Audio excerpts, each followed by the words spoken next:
Kalau misalnya nih, kita masih kuliah ya, atau kita mungkin sudah lulus, tapi ternyata kita masih belum bisa nih buat laporan keuangan, terus gimana?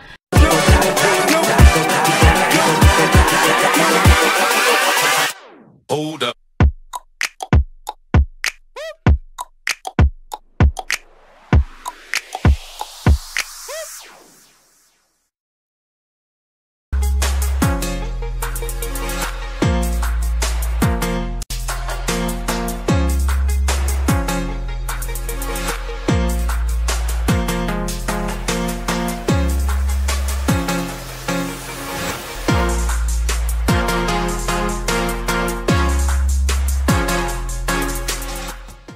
Hai Sobat Accounting, kembali lagi dengan Ica di sini.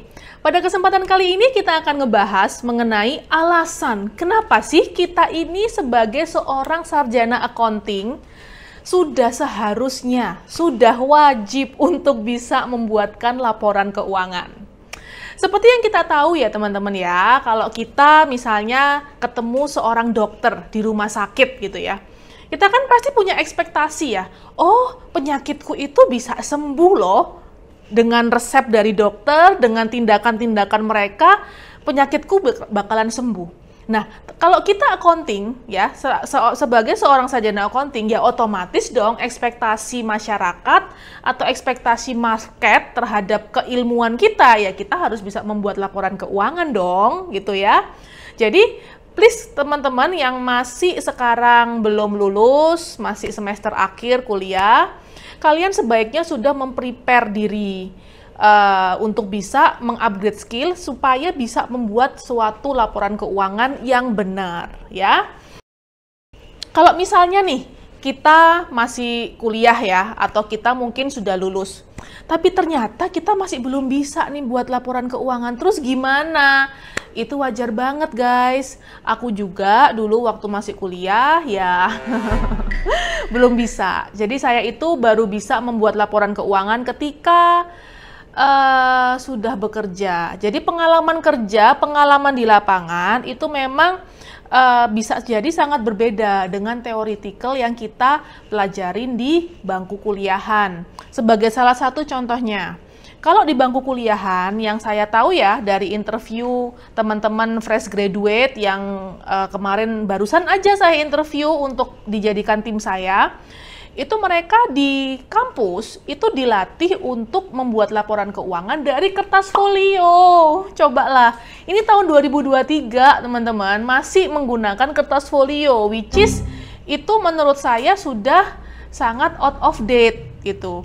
Terus yang kedua juga, mereka disuruh untuk membuat neraca lajur itu 10 lajur. Padahal kalau di ilmu yang praktikal yang saya sering ajarkan ke student-studentnya accounting hack, itu kita hanya menggunakan 6 lajur aja gitu kan. Nah dari situ kan udah ada dispute ya teman-teman, atau ada perbedaan gitu ya antara theoretical dengan lapangan. Nah coba teman-teman belajar aja, ya udahlah memang kalau kurikulumnya di bangku kuliah seperti itu, it's okay gitu ya. Cuman kita coba upgrade dengan skill di dunia kerja, di dunia apa ya, yang siap pakai, sehingga ketika kalian sudah lulus kuliah nih ceritanya, kalian tuh menjadi seorang high quality bachelor.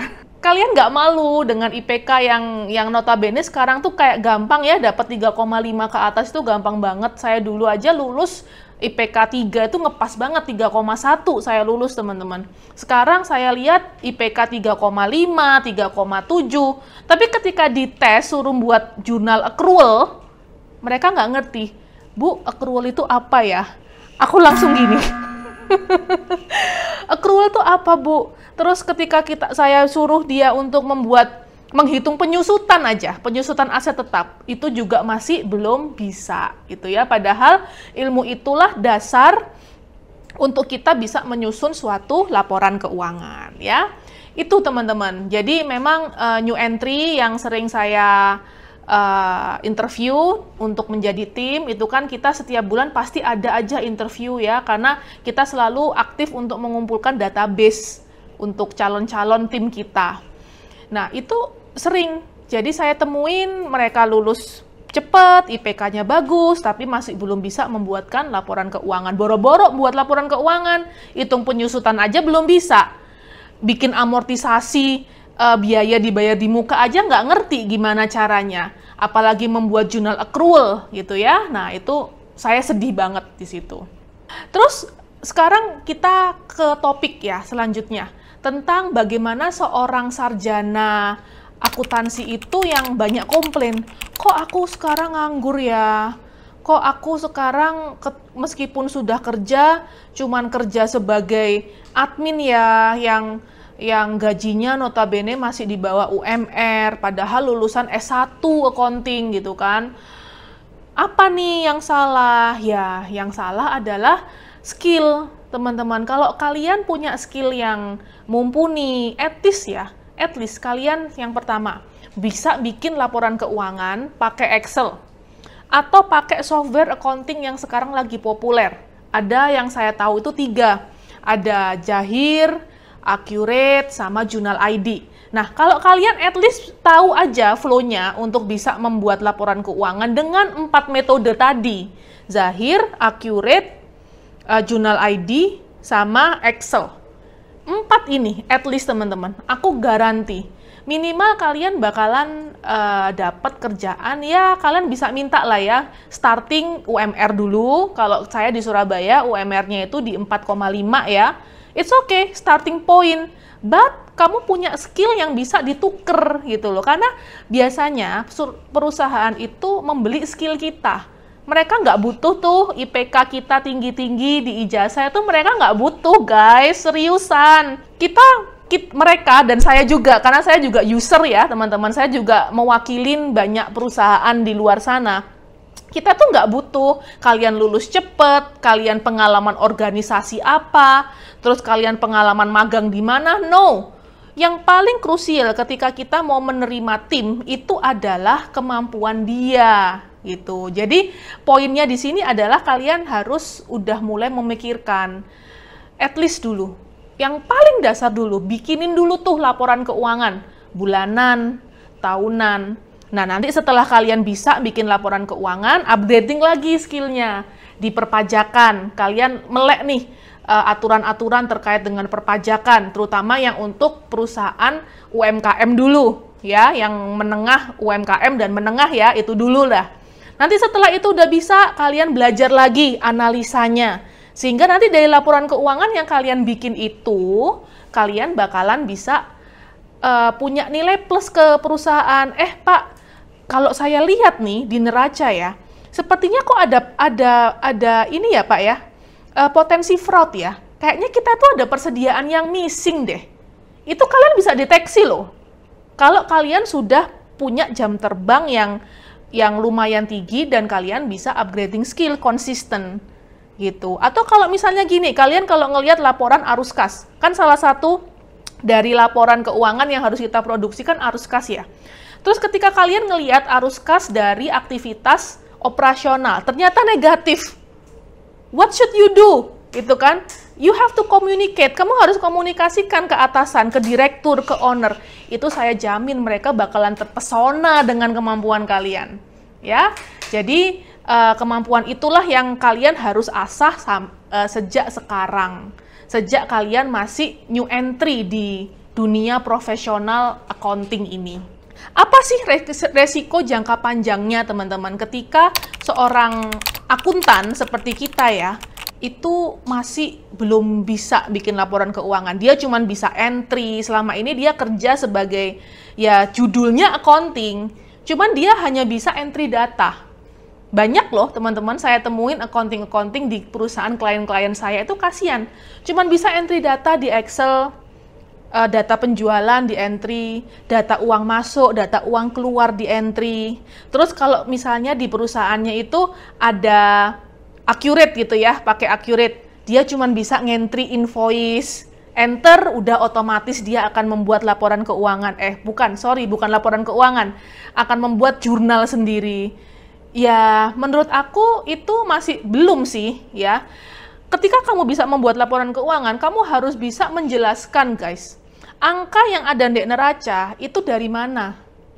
kamu harus bisa membuktikan angka itu. For instance ya, kalau kalian mencatat adanya bangunan 4M, kamu udah bisa mempertanggungjawabkan 4M itu dari mana. Lagi, kamu pakai software accounting, for instance Zahir. Di dalam breakdown persediaan, kamu kan ada persediaan raw material, persediaan dalam proses, sama persediaan barang jadi. Ketika Zahirmu itu menunjukkan angka di persediaan barang jadi misalnya senilai 2M, you have to show dokumen pendukungnya apa yang 2M ini. Ya, WIP juga gitu. Kalian bisa deteksi, misalnya WIP-nya ternyata di softwaremu minus. Ya, kalian harus bisa memperbaiki, berarti ada yang salah ini. Dalam journal entry-nya masih ada yang salah. Dalam rumusan setapan dari master database dari accounting software itu masih ada yang salah gitu ya. Jadi laporan keuangan itu bukan cuma dibuat, tapi kita ngerti, karena kita yang buat, kita ngerti angka ini dari mana. Kenapa kok WIP kita minus? Kenapa kok HPP kita bisa mencapai 70% dari omset? Kita tahu, teman-teman. Nah, itulah gunanya ya. Jadi nggak cuma entry data doang. Tapi kalau kalian masih di sana sekarang, it's okay. Yang perlu kalian lakukan sekarang adalah terima, sadari, dan mulailah kalian upgrade skill ya. Nah, kebetulan di Accounting Hack, ini kan karena saya ini salah satu founder ya di Accounting Hack. Accounting Hack ini adalah suatu platform teman-teman untuk membantu kalian semua upgrading skill.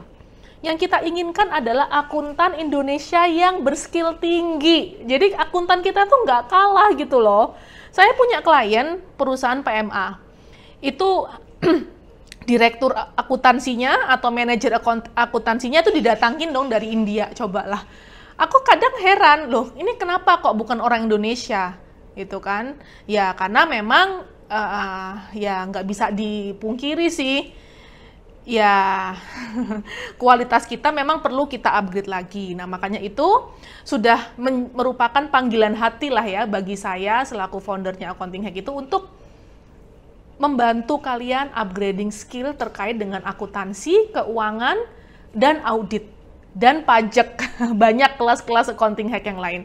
So, pastikan kalian stay tune di YouTube saya kali ini, karena nanti ke depannya kita bakalan rutin untuk upload aneka video-video edukasi khusus untuk teman-teman para akuntan. Sampai ketemu di video saya selanjutnya. Bye, have a nice day.